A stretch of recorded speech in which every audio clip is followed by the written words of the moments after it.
Apa hak Gus Toha mengundang Rocky Gerung? Topik kedua itu kan ramai itu. Tapi saya nggak peduli dengan itu karena Indonesia kebanyakan ruangan, gagasannya nggak ada. Itu masalah kita tuh. Dan untuk memprovokasi pikiran radikal, pikiran bukan tindakan radikal. Jadi tadi saya bertanya itu apa nama bangunan itu? Itu akan jadi, Pak Sekretaris menerangkan, itu akan jadi tempat kajian sains di dalam Islam. Itu tema yang kuat sekali, bukan sains dan Islam seolah-olah itu dua hal yang mesti dianalisis secara terpisah. Sains di dalam Islam, artinya ada asumsi di situ bahwa ayat-ayat Quran di dalamnya bukan sekedar mengandung janji surgawi, tapi ada hal yang natural yang mesti dipelajari. Yang kita tahu di dalam percakapan sehari-hari, ada tanda-tanda alam yang hanya dipahami oleh orang yang berpikir. Dan Islam tentu mulai dari awal penyebaran doktrin agama, di dalamnya ada tradisi filosofi itu. Orang ingat apa sih matematika yang kita sebut algoritma, itu pertama kali diriset oleh ilmuwan Islam. Bagaimana cara kita mengobati manusia, farmasi pertama ditemukan oleh ilmuwan Islam. Bagaimana kita mengukur skala-skala alam semesta yang kita sebut sekarang astronomi, itu pertama kali diuji di dalam ruang-ruang kuliah di abad-abad pertama ketika Islam muncul sebagai peradaban baru.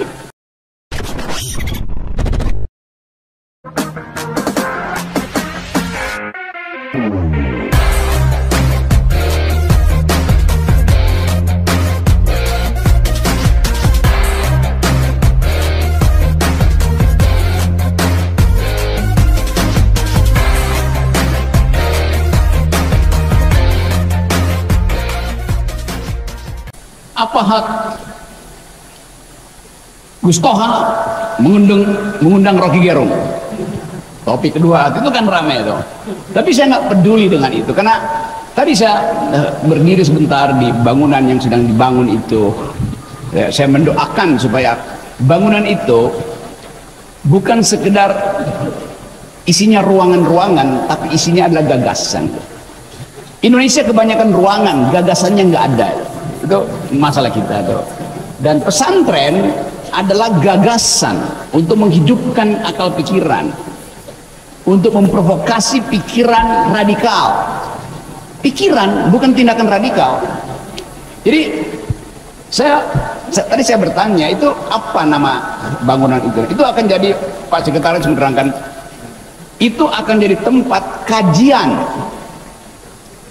kajian sains di dalam Islam.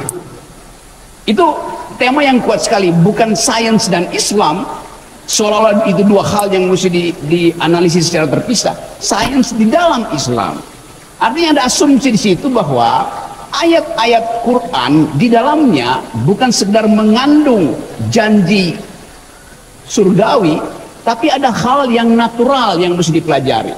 Yang kita tahu di dalam percakapan sehari-hari, ada tanda-tanda alam yang hanya dipahami oleh orang yang berpikir. Dan Islam tentu mulai dari awal penyebaran doktrin agama, di dalamnya ada tradisi filosofi itu. Orang ingat apa sih matematika yang kita sebut algoritma, itu pertama kali diriset oleh ilmuwan Islam. Bagaimana cara kita mengobati manusia, farmasi pertama ditemukan oleh ilmuwan Islam. Bagaimana kita mengukur skala-skala alam semesta yang kita sebut sekarang astronomi, itu pertama kali diuji di dalam ruang-ruang kuliah di abad-abad pertama ketika Islam muncul sebagai peradaban baru. Jadi selalu ada konteksnya di situ. Nah, kita mau coba gabungkan itu antara krisis pengetahuan, kekurangan pengetahuan, dan keterpurukan bangsa. Apa yang menyebabkan bangsa terpuruk? Karena pemimpinnya nggak berpikir. Itu intinya. Apa akibatnya? Akibatnya skala kecerdasan kita, kalau Anda baca riset terakhir sebulan lalu, Indonesia itu rata-rata IQ-nya 70,8. Hanya 70,8. Apalagi kalau nggak ada masjid kembar, nggak ada al-islah, mungkin tinggal 60 IQ kita. Jadi pesantren menyumbang peningkatan IQ, sementara kekuasaan memerosotkan IQ itu. Karena nggak ada undangan berpikir, orang berpikir dilarang, orang berusaha untuk memperdebatkan masa depan dianggap sebagai bahaya politik identitas. Jadi kita lihat bahwa bangsa ini dituntun ke arah kegelapan. Itu intinya tuh. Padahal tadi diterangkan oleh Gus Toha, persahabatan itu adalah hak setiap warga negara. Lepas dari soal agama, etis segala macam. Tapi justru negara itu memprovokasi supaya jangan bersahabat antar agama, jangan bersahabat antar etis, jangan bersahabat antar kelas. Diam-diam itu yang sedang terjadi di kita, sehingga terjadi ketegangan sosial.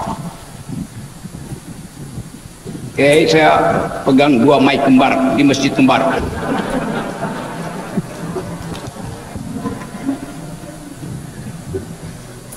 Bagian yang ingin paling nggak di dalam mungkin 1 jam ini kita ada semangat baru untuk tadi mengembangkan pikiran tentang kebersamaan berbasis perbedaan. Saya ulangi lagi tesisnya. Kita ingin kembangkan persahabatan, persatuan yang basisnya perbedaan. Karena fakta antropologi bangsa ini adalah perbedaan. Jadi, betul tadi Gus Toha, demi perbedaan kita memerlukan persatuan, demi perbedaan. Kalau negara bilang, demi persatuan tidak boleh ada perbedaan, itu namanya dungu. Dari awal kita berbeda. Kalau berbeda dianggap teroris, kalau berbeda dianggap ekstremis. Padahal antropologi bangsa ini disusun berdasarkan ontologi perbedaan. Jadi justru karena ada perbedaan diperlukan persatuan, bukan dibalik. Demi persatuan nggak boleh ada perbedaan. Itu kurang ajarnya negara. Hal itu. Jadi sekali lagi, kalau kita ingin lihat perkembangan era, kita hidup di dalam semacam republic of fear. Kita cemas terhadap keadaan. Kita nggak tahu pasti akan ada pemilu atau tidak. IKN akan berlanjut apa tidak. Keadaan itu membuat kita seolah-olah nggak ada harapan lagi. Nah, ini forum yang kita pastikan bahwa kendati negara mengalami optimisme, kita tetap kendati negara pesimis dengan keadaan. Karena setiap kali kita dengar krisis global, COVID segala macam itu menyebabkan negara akan menunda pemilu sangat mungkin. Menyebabkan pemerintah tiba-tiba memberlakukan hal yang sudah diharamkan oleh Mahkamah Konstitusi, yaitu Omnibus Law. Jadi sekali lagi kita mau putuskan malam ini bahwa di Bondowoso ada optimisme bangsa ini bisa ditemukan kembali. Apa yang mesti kita temukan? Akal pikiran. Nah, tema malam ini betul sekali. Kita apa tadi bahasa temanya tuh bukan hati, ada kata-kata hati itu temben ate. Merawat hati, betul ya.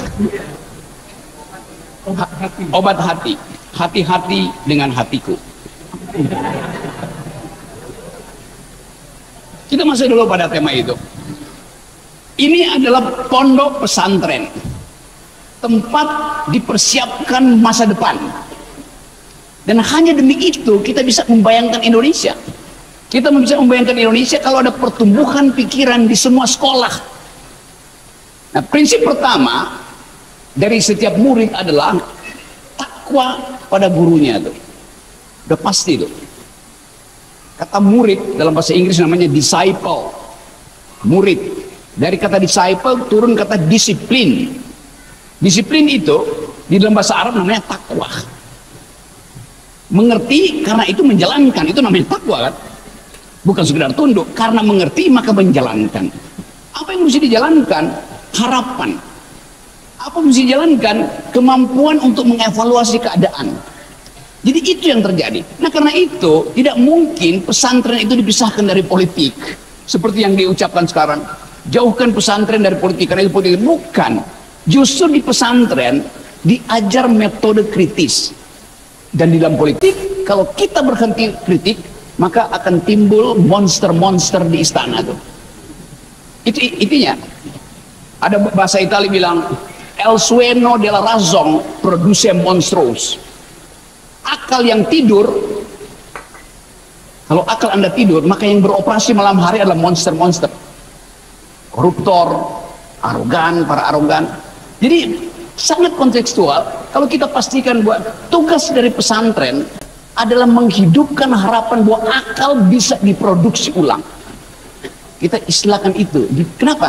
Karena selama 7 tahun ini akal kita tidur, akibatnya monster oligarki hidup, beroperasi di malam hari itu. Itu yang menerangkan kenapa bangsa ini nggak bisa bertumbuh berkompetisi dengan bangsa-bangsa lain. Itu disebabkan karena desain ekonomi, desain kebijakannya bobrok. Nah itu yang diperlukan supaya kita paham bahwa arah bangsa ini betul-betul ada di dalam semacam kecemasan. Tetapi kecemasan itu kita butuhkan supaya kita bisa bikin evaluasi diri. Di dalam Al-Baqarah ayat 155 dikatakan, Assalamualaikum, kami akan memberikan ujian, akan memberikan tantangan, yaitu sedikit ketakutan, sedikit kecemasan, sedikit kemiskinan, supaya kita bisa berpikir bahwa kita diberi sepenuhnya oleh alam semesta kemampuan untuk mengatasi kecemasan itu, mengatasi ketakutan. Di dalam persahabatan keberagaman itu ada hal yang bisa kita share sama-sama, yaitu keprihatinan terhadap keadaan dan harapan untuk memperbaikinya. Quran adalah petunjuk. Petunjuk untuk apa? Semua ayat kitab suci adalah petunjuk yang harus dibaca dengan otak. Itu intinya, karena kita makhluk yang berpikir. Tentu petunjuk untuk paling nggak mengurangi kebatilan, menghilangkan kemungkaran. Paling nggak itu lebih dahulu deh, kalau belum bisa memproduksi kebahagiaan, kemakrufan. Bagian ini bukan ditugaskan oleh kitab suci pertama-tama pada rakyat, tapi pada negara. Penguasa harusnya paham ayat itu, amar ma'ruf nahi mungkar itu pertama ayat untuk penguasa. Kenapa? Karena mereka yang potensi untuk menghasilkan ketidakadilan, mereka yang potensi untuk merampas kebahagiaan. Gitu ayat untuk para penguasa. Yang anehnya, penguasa ceramain itu ke kita. Terbalik-balik coba. Rakyat tidak punya potensi untuk berbuat ketidakadilan. Hanya negara yang berpotensi membuat ketidakadilan. Dan ketidakadilan itu yang saya terangkan tadi, bahwa indeks kecerdasan bangsa ini drop di Asia. Indonesia itu nomor 30 dari 32 negara, paling atas, paling bawah kecerdasannya. Padahal konstitusi kita menugaskan presiden untuk menghasilkan 2 hal: cerdaskan kehidupan bangsa, pelihara fakir miskin. Dua-duanya nggak dilakukan oleh negara. Jadi itulah hak dari kita di sini untuk mempersoalkan ketidakadilan itu. Sebaiknya ada upaya untuk mengkritisi dari kalangan akademisi itu. Tapi sering dianggap akademisi itu adalah mereka yang membantu presiden. Kalau Anda tidak ada di lingkaran presiden, Anda dianggap sebagai oposisi walaupun status Anda akademisi. Apalagi kalau akademisi yang muslim, dianggap ini untuk mempromosikan negara Islam. Udah ada semacam sinopsis di kepala bahwa kegiatan di pesantren itu adalah untuk menghalangi pemerintah. Itu buruknya tuh. Ada hal di dalam Islam yang nggak bisa diterjemahkan, yang disebut, kalau bahasa Inggris mungkin sebut reason, itu akal yang bernalar, passion, batin yang membaca. Tetapi bagaimana menerangkan misalnya istilah kolbu? Apa bahasa Indonesia untuk kolbu? Hati. Tetapi bukan hati yang ada bentuk fisiknya yang bisa sakit hati itu. Tapi hati dalam pengertian mampu memikirkan wisdom. Itu namanya kolbu. Semacam percakapan antara reason dan passion moderatornya adalah kolbu. Otak kita menghendaki pikiran rasional, matematis. Batin kita, namanya passion, menghendaki hal yang emosional. Kolbu berupaya untuk memahami tegangan antara reason dan passion. Filosofi di dalam teologi muslim bilang begitu tuh. Karena itu susah untuk menerangkan bahwa ya sakit kolbu, nggak ada sakit kolbu. Yang ada sakit otak dan sakit jiwa. Kolbu adalah obat. Tempat ketika kita letih di dalam pikiran, kita berhenti dan minta kolbu itu bicara. Ketika kita emosi, kita berupaya tekan emosi itu, dan itu adalah hasil kerja kolbu. Bagian yang suci itu yang hilang dari bangsa ini. Kehilangan kolbu itu lebih bahaya daripada kehilangan akal dan kehilangan batin.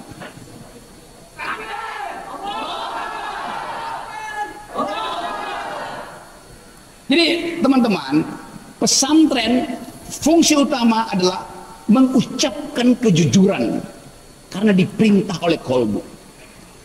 Jadi teman-teman, itu kultum saya hari ini. Nanti sebelum kita bercakap-cakap, tapi saya ingin mengatakan kesenangan hati saya karena diundang di tempat di mana pikiran itu dihargai. Terima kasih. Assalamualaikum warahmatullahi wabarakatuh.